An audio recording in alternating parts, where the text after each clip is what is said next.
열왕기상 17장 1절부터 7절까지만 봉독하겠습니다. 열왕기상 17장 1절에서 7절.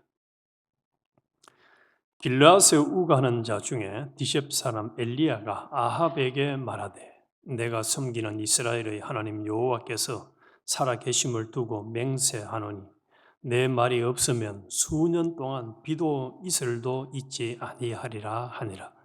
여호와의 말씀이 엘리야에게 임하여 이르시되 너는 여기서 떠나 동쪽으로 가서 요단 앞 그리 시냇가에 숨고 그 시냇물을 마시라.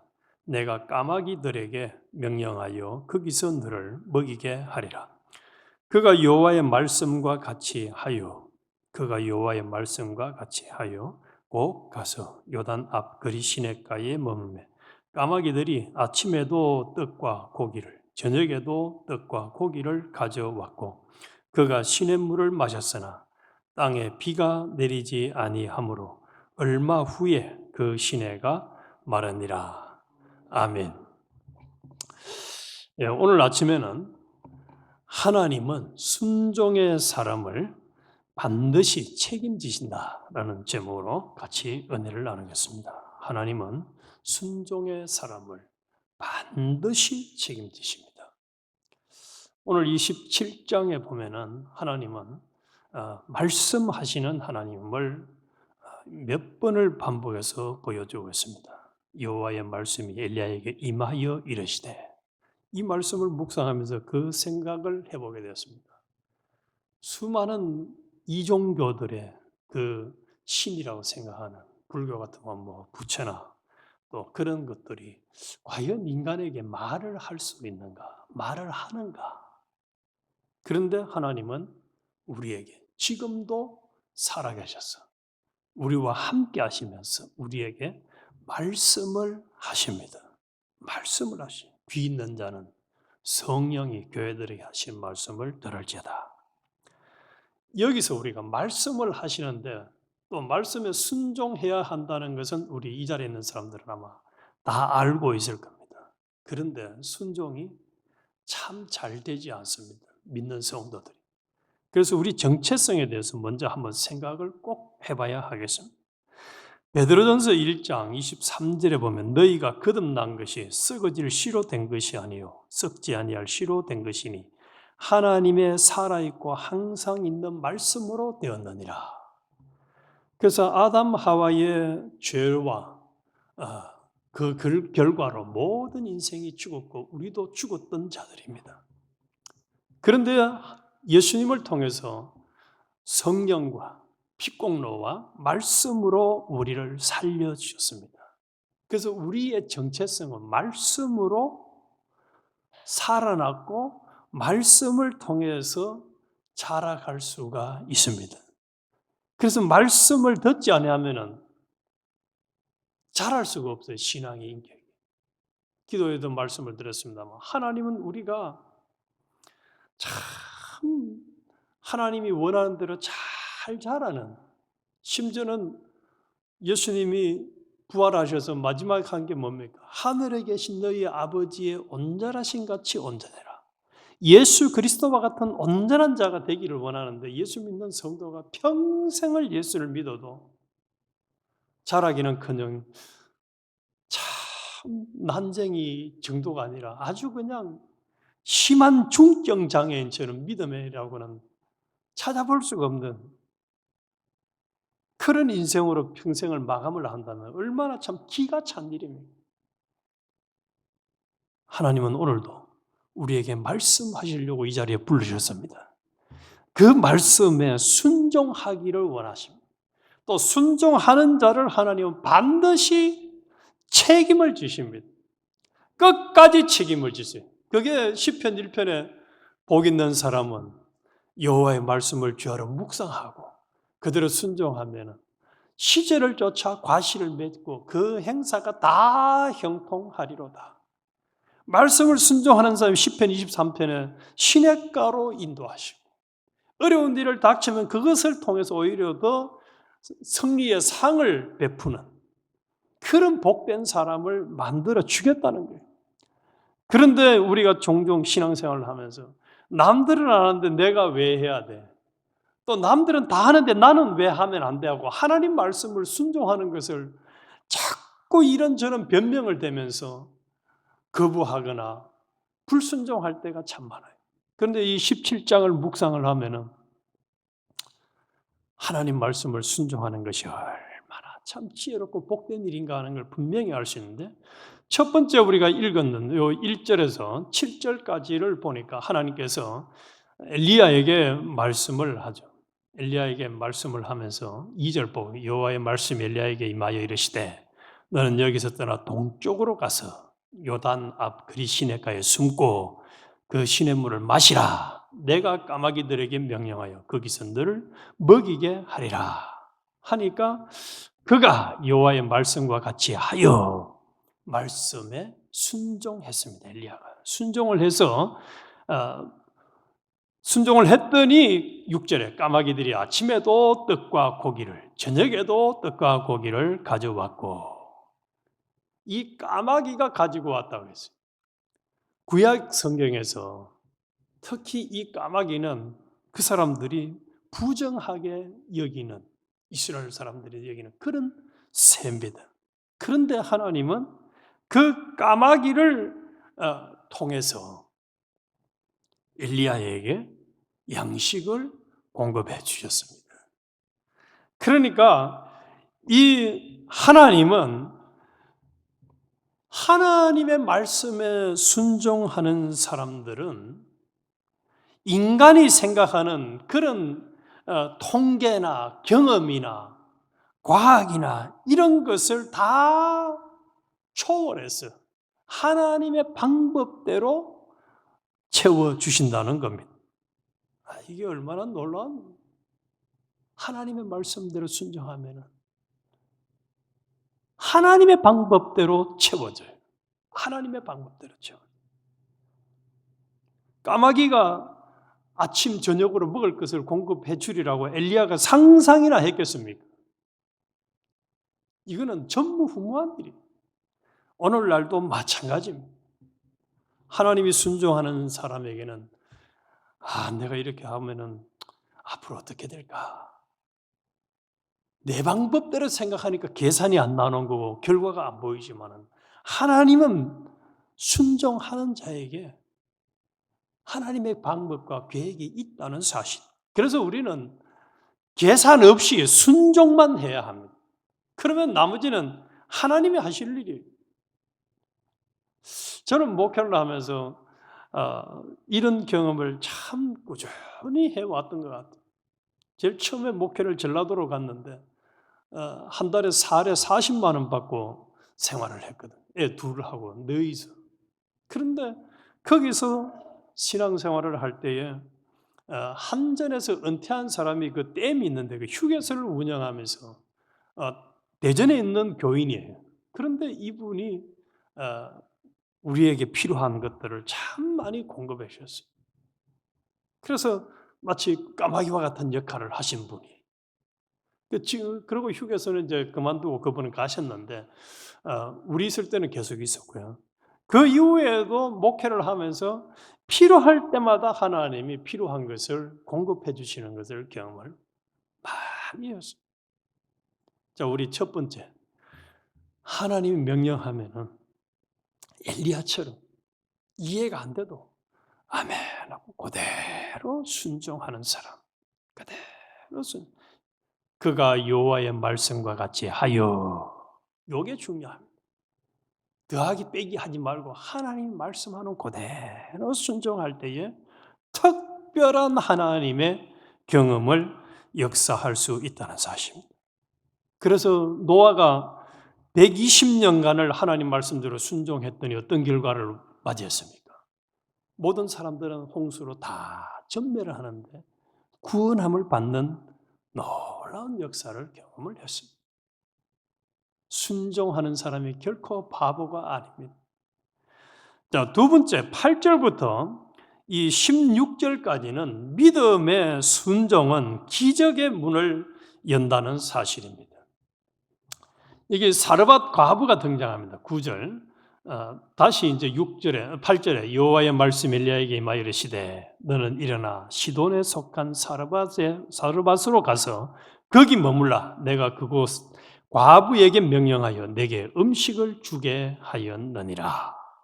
그래서 사르밧 과부에게 가라고 명령을 또 하십니다. 자, 우리 오늘 아침에 꼭 기억할 것은 하나님은 말씀하시는 하나님이라는 사실.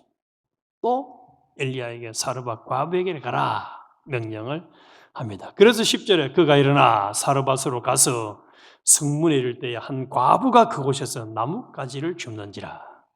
그러니까 엘리야가 뭐 청컨대 그릇에 물을 조금 가져다가 내게 마시게 하라. 그가 가지러 갈 때 엘리야가 그를 불러 이르되 청컨대 네 손에 떡 한 조각을 내게로 가져오라. 그가 이르되 당신의 하나님 여호와께서 살아계심을 두고 맹세하노니. 요게 중요하면은 나는 떡이 없고 다만 통에 가루 한 움큼과 가루가 많은 게 아니에요. 한 움큼이에요. 한 움큼. 권사님 한 움큼이면 얼마 정도를 한 움큼이라 할까요? 얼마 안 되는 거 얘기예요. 한 움큼. 그게 얼마만큼 적은 양인가를 한번 볼게요. 한 움큼과 병의 기름 조금뿐이라. 넉넉하지 않다는 얘기죠. 넉넉하지 않아요. 조금밖에 없습니다. 왜요? 그때는 이미 감으로서 양식들이 많지 않은 시절이에요. 내가 나뭇가지 둘을 주워다가 나와 내 아들을 위하여 음식을 만들어 먹고 그 후에 죽으리라. 요즘 우리 주변에 있는 홈리스 정도 아마 양식을 가진 사람이 아닌가 싶은 생각이 들어요. 이거 조금 있는 거 가지고 먹고 죽으려고 하는데 뭘 나한테 떡을 달려고 하느냐라는 사실은 반문이죠. 엘리야가 그에게 이르되 두려워하지 말고 가서 네 말대로 하려니와 먼저 네 말대로 떡을 만들어서 네 자식하고 먹고 죽기는 하겠지만은 그러나 먼저 그것으로 나를 위하여 작은 떡 한 개를 만들어 내게로 가져오고 그 후에 너와 내 아들을 위하여 만들라. 자, 요 엘리야의 요구는 어떻습니까? 과부에게 대해서 아주 배려가 있는 요구입니까? 아니면 도무지 참 해도 너무하다 싶은 요구입니까?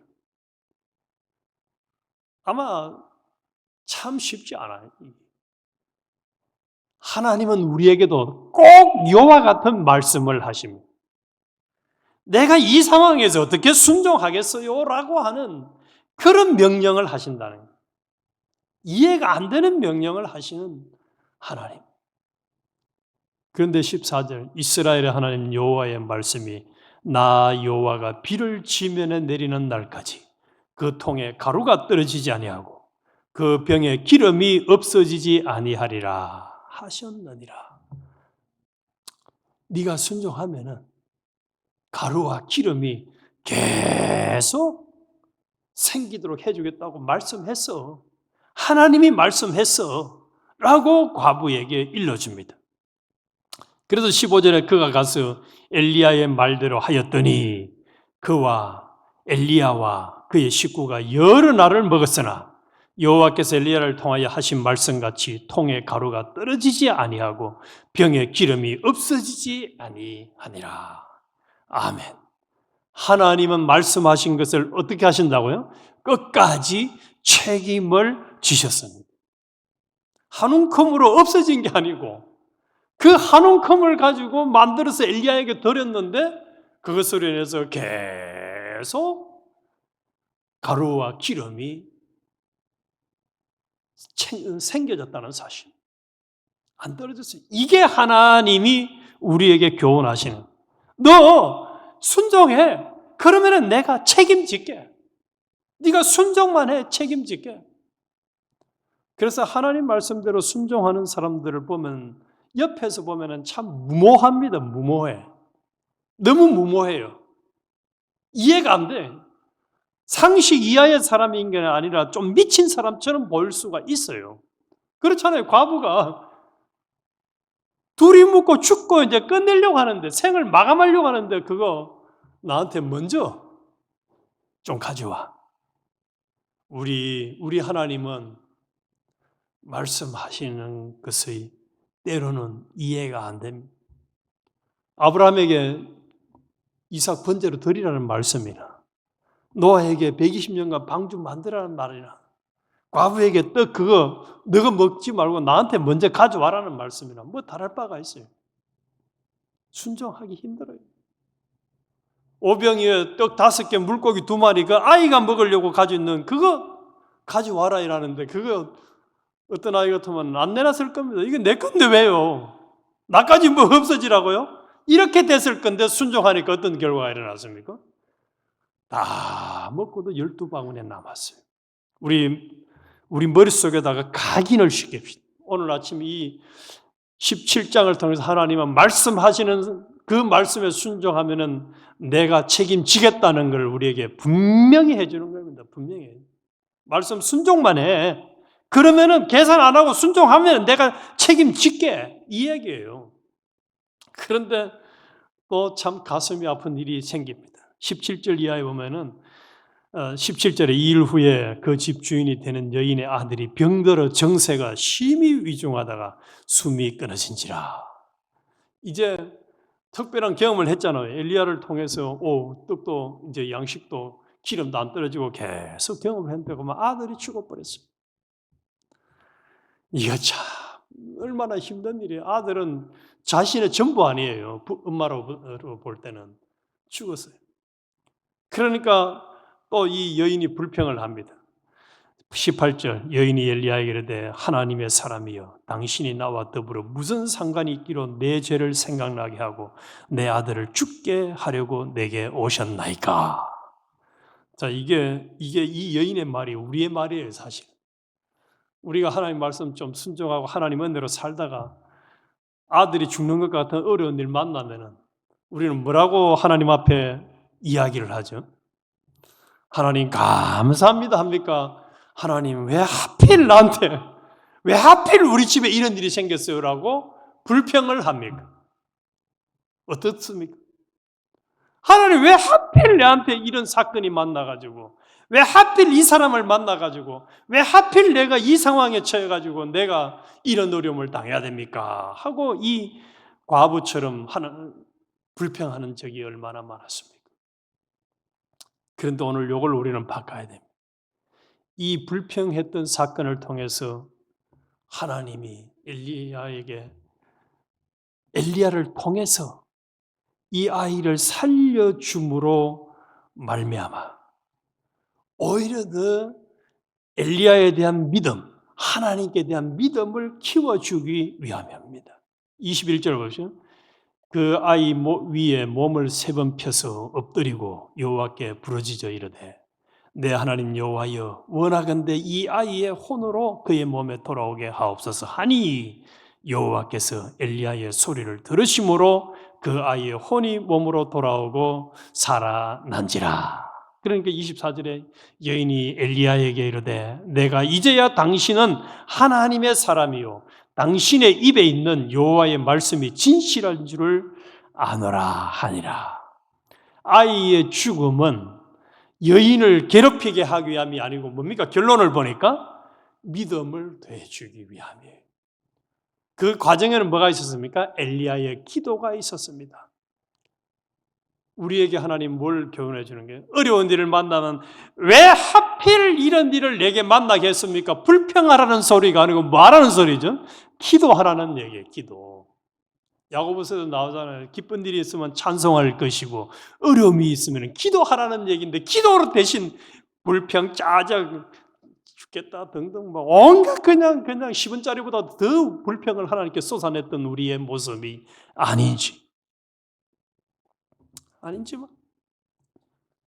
그래서 우리는 어떤 상황, 이해가 안 되는 상황, 극단적인 상황을 만나도 하나님의 불평을 쏟아내지 말고 하나님이 범사에 감사하라, 기도하라 했으니까 예, 하나님 이 상황에서 내가 하나님께 기도하겠습니다. 하나님께 맡기고 기도합니다.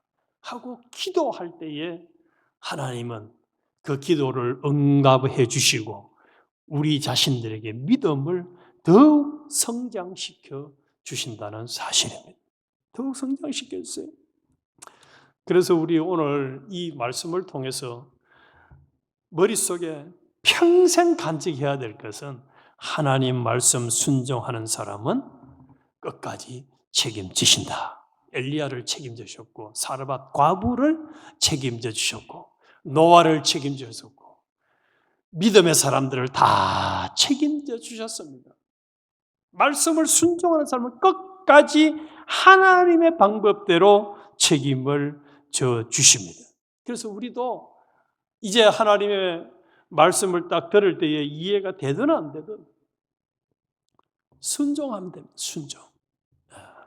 지금까지도 하나님의 은혜로 살아왔는데 앞으로도 하나님의 은혜로 살아가겠다. 순종하는 우리가 되도록 하십니다. 그러면은 하나님의 방법대로 책임지시는 놀라운 역사를 경험하는 참 복 있는 사람이 되는 것입니다. 하나님 아버지, 진심으로